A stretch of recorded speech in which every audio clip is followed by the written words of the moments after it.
and the Medes, Syrians, all right, Syrians, and the Romans.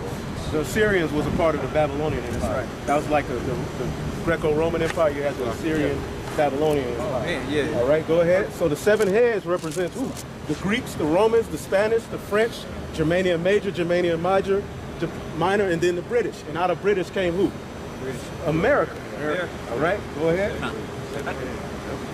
And upon his horns 10 crowns, right. And upon his heads the name of blasphemy. The names of blasphemies. Go ahead. And the beast which I saw was like unto a leopard. Like unto a leopard. And what does that leopard represent? The Greek Empire. All right, Alexander the Greek, there's pictures of him where he had a leopard head rest. Okay? That's talking about the Greek Empire because this whole thing started with the Greeks. Edomite supremacy, Edomite power, the so-called white man getting his rulership started with what? The Greek Empire. You can what's that in Apocrypha? Yeah, we'll get that in First Maccabees. All right. First Maccabees. Because this is a history book. This is why they really didn't want the Apocrypha to be taught, because it calls Alexander the Greek by name. Go ahead. All right.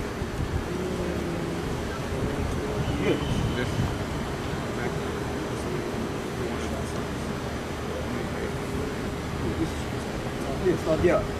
First Maccabees chapter 1 verse 1. And it happened after that Alexander, son of Philip, the Macedonian, who came out of the land of Chetam. Now these are people you can go on Wikipedia and type in and read their whole history. They had writings that everybody accepts as real, which don't have that many manuscripts as the scriptures, but they'll say this ain't real, but this mentions his rule.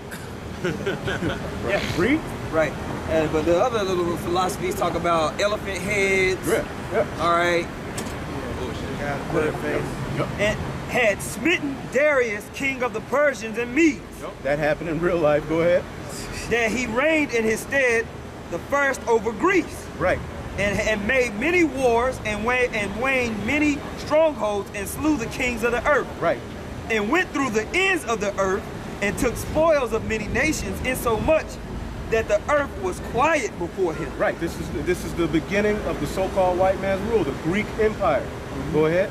Whereupon he was exalted and his heart was lifted up. He got proud. Go ahead. And he gathered a mighty strong host and ruled over countries and nations and kings. Right. Alexander the Great. Right. And you read about it, this is exactly what he did. He came on earth and killed everybody, just like they've been doing since they got power. Man, Alexander was famous, man. Yeah. He came through and he destroyed the nations, man. Right. Well, before he came even into the people's area, they had fear of him. Man, they said Alexander's moving south. They were scared. They were scared. That's why I said the whole earth was quiet. Get the part where I say wickedness was spread. Right? Yeah. Verse 9, and after his death, they all put on crowns upon themselves, so did their sons after them many years, and evils were multiplied in the earth. Right, evils were multiplied in the earth. Yeah. When Alexander, once he came into power, man. Yep. All right, now go read that part again about the leopard. Revelation chapter 13, verse 2. And the beast which I saw was like unto a leopard, and his feet were as the feet of a bear. Okay, go ahead. And his mouth as the mouth of a lion. Right. And the dragon gave him his power. The power of this rulership currently on the planet Earth comes from the spiritual demon Satan on the left-hand side, which is controlled by the Most High. That's right. The Most High controls who rules and who doesn't rule. The Most High lifted up the so-called white man and gave him the power that he had. Yeah. And he's about to take it away. And that's why he's basically Satan's seed. Right. Okay. Right. Because the scriptures talk about how at the end time Satan he was going to rule, man, and how the serpent was going to have children, going to have a seed, man. And they've been ruling in that wicked vibration of Satan, man. The Edomites. Yeah. 4 and 17. Get that real quick. 4 and 17. Daniel 4 and 17. Right. This matter is by the decree of the watchers and the demand by the word of the holy ones, to the intent that the living may know that the Most High ruleth in the kingdom of men, and giveth it to whomsoever he will, and set it up over it the basis of men. And the basis of men is ruling the earth now. That's why it's in the condition that it's in. What type of man will rule the earth and poison the water? What type of man will rule the earth and put hell on the people who work for him like they ain't shit, man? He has no type of mercy, no type of love. He taxed the hell out of you. You can't get out of it. He markets poison to your child. Why are you advertising to a child? First off, all right? He lifts up women over men. Okay, he allows homosexuality to spread. He puts it on the TV, puts it in the cartoon. He is a base man. But this is happening not by just willy-nilly. The Most High did that for a reason. Go ahead, brother. And his seat and great authority. Right, the Most High gave him great authority. The earth is given into the hand of the wicked. Anybody that comes against so-called Western culture is basically cast out, looked down upon. Right. All right? So Western culture is the dominating philosophy of the planet Earth. Right. And it's in complete opposition of the scriptures. Right, of righteousness. Of righteousness. Yep, that's why you can be a pedophile and you be on TV 2 seconds, but if you have sex with another woman, shit, you the worst man in the world. What the hell you think a man want to do, man? Be honest here. Go ahead. Verse 3. And I'm not suppressing my manhood no more. Now, do I live my life like a total beast and out of order? No. But in my heart, yes, I want other women. You don't just have one woman and be like, oh, I'm cool. You walk outside and you see another one and you like, damn, I want her too. But in the kingdom of heaven, we're going to be able to do that. Right now, it ain't the time to be chasing after women. We got to get this knowledge right now. That's right. That's right, brother. Go ahead. Verse 3. And I saw one of his heads, as it were wounded to death. Right. Now, what is that talking about? When the so-called white man was put in the cap, somebody got Nathan knows what's going on? Right. There was a point where the so-called white man was put down, and they called that the Dark Ages. Read that again. And I saw one of his heads, as it were wounded to death. It was wounded unto death, meaning they were put down.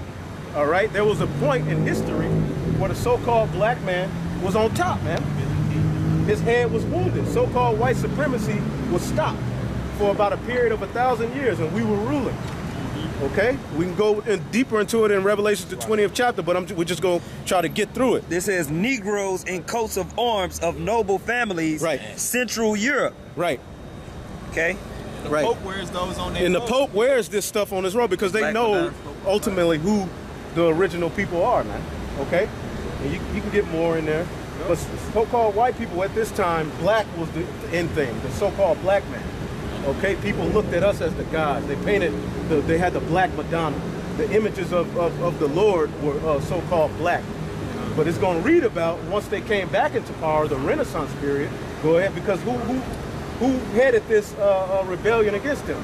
A man by the name of Septimius Severus, man. Okay, and you can read about him. He was a black Roman general, so-called black. All right, and you got something? Go ahead, real quick. Genesis 27:38. And Esau said unto his father, hast thou but one blessing, my father? Right. Bless me even also, O my father. And right. Esau lifted up his voice and wept. Right. And Isaac his father answered and said unto him, behold, thy dwelling shall be... So Esau was asking for the blessing. We were reading Genesis, the 25th chapter earlier when we talked about Jacob and Esau. Now this is the continuation after Esau had gave up his blessing, and then Isaac ended up giving the blessing to Jacob. So now Esau is begging his father, man, you ain't got nothing for me, Dad? Dang. So now he's crying out to his father to give him a blessing. And he's still been doing it ever since, trying to create his own blessing on the planet Earth. Go ahead. And Isaac his father answered, said unto him, behold, thy dwelling shall be the fatness of the earth, and of the dew of the heaven from above. And by thy sword shalt thou live, and shalt thou serve thy brother. What did Alexander do when he got his power? Live by the sword. That's his blessing. His blessing was a sword. So how Esau came to dominate the world as you know it is through military combat, through the sword, because that's his blessing. Okay, this is how he was able to encapsulate everybody under him, and that's how he enforces Western philosophy and Western culture on the whole planet Earth. All right, and he uses that beast system. He uses NATO and he uses the EU and that whole system to terrorize the other nations. Man, there you go. That disrespect. European Union. And it shall come to pass when thou shalt have the dominion, that thou shalt break his yoke from off thy neck. Right. So there was going to be a point. Well, that happened at the time of King David, but eventually we would have him down again, and he would break the yoke off his neck. Ain't nothing new under the sun. Ain't nothing new under the sun. Read. And his deadly wound was healed. And his deadly wound was healed. Get that picture of get that right there. That's his why they deadly, call it the rebirth. because he was taken down, all right? He was taken down for about a period of 1,000 years, but then his deadly wound was healed. And this is where this comes from. You had the Medici family, which is where the current banking system you have being used today comes from. The Medici family. Then you had this family rise up, the Borgias. And what did they do? They took down all of the dark images of the people, the ruling class people, and they painted themselves. Yep. And from that point until now, this is their little season. That's why. Go ahead. I just want to back you up on that. Now, the Borgia family, there's a book called Machiavelli that talks about the Borgia family, man. Right. How they just through crime, it's called The Prince book.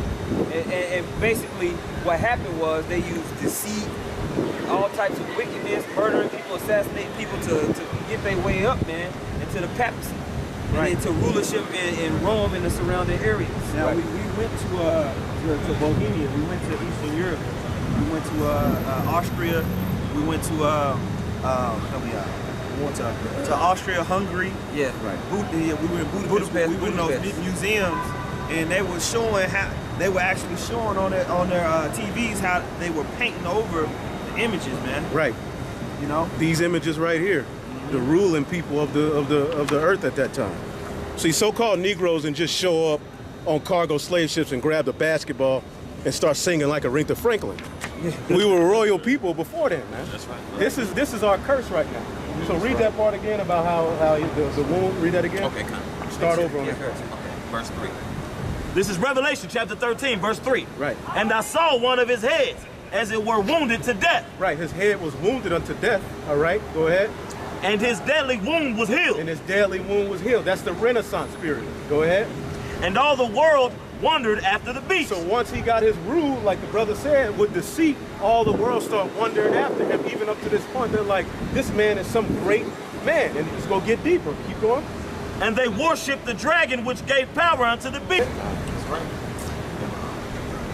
I'm sorry. And they worshipped the dragon which gave power unto the beast. And they worshipped the beast, saying, Who is like unto the beast? Who is able to make war with him? Right, because of his military might. Everybody's, even unto this day, what do they say about America? Although this is talking about Rome and America is coming up, America is Rome. And that's how Rome was. People feared Rome. Yep. All right, they feared its expansion Right. because its military capabilities was unparalleled at the time. Right. Their formations, their techniques, their style. They had the best metals and weaponry and armor. All right, they had the most innovative techniques because they was taking all the ideas from the nations that they were conquering and amalgamating it into a form that they wanted. Right. Okay. Right. Come. This is verse 5. And there was given unto him a mouth speaking great things and blasphemies. In blasphemies. Where's sweet Jesus? All right. Okay. Not only did they paint this, but they just created a whole lifestyle contrary to righteousness, man. Yep. And they ruled the world like that. And ultimately, everybody's under their vibe today. That's right. Go ahead. Come.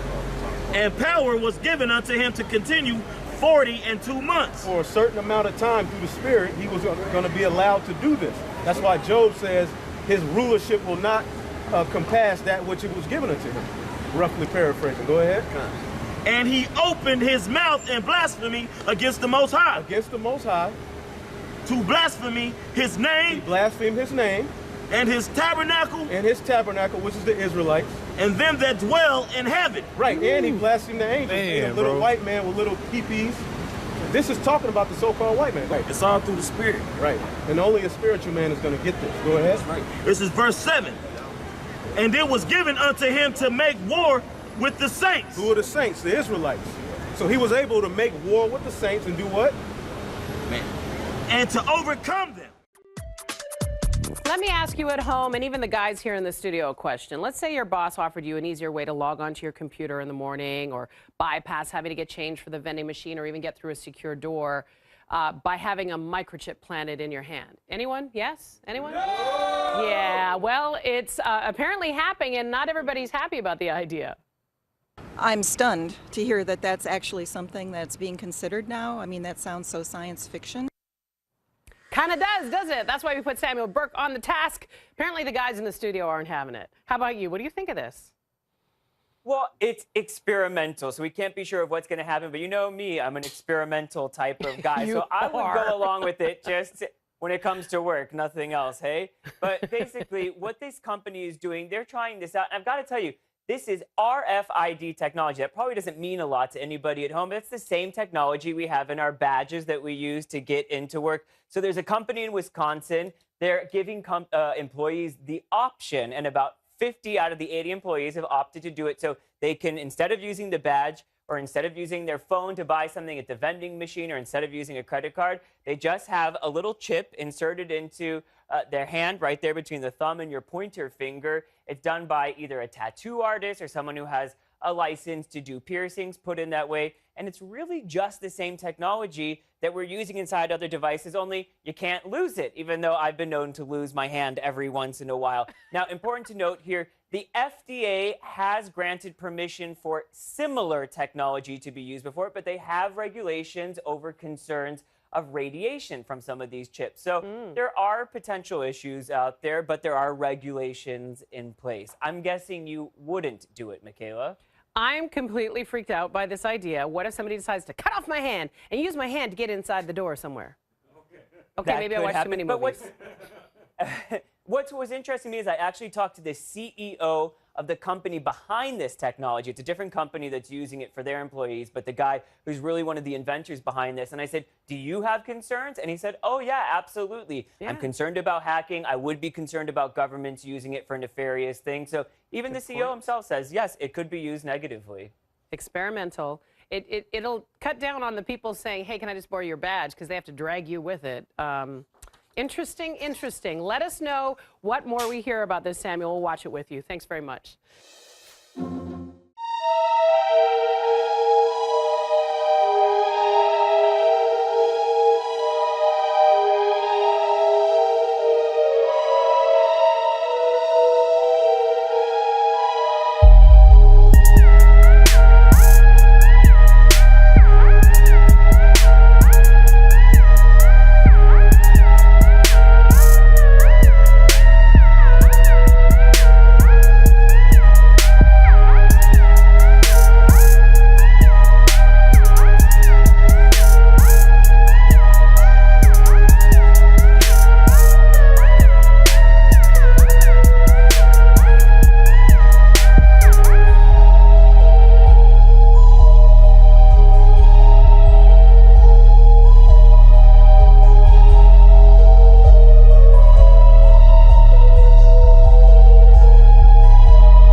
My message today is really simple. We have to stay here. We shouldn't leave town.